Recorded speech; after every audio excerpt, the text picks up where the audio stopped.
Saat ini sektor pendidikan di Kota Palembang memang masih menghadapi berbagai tantangan, salah satunya pada tenaga pendidik atau guru.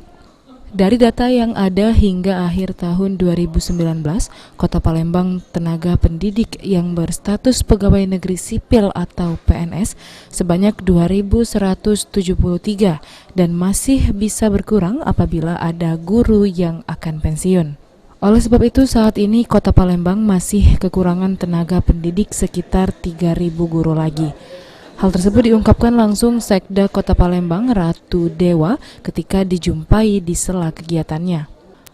Maka dari itu apabila ada guru SD dari kabupaten kota yang mau pindah atau mutasi ke Palembang, pemerintah kota sangat menyambut baik dan akan segera memprosesnya.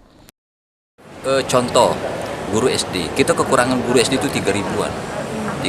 Sementara sekarang kita usulkan ke BKN, kuota itu banyak tidak terpenuhi khusus guru SD.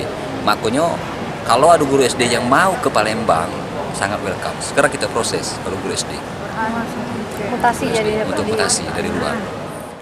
Heru Wahyudi, PAL TV.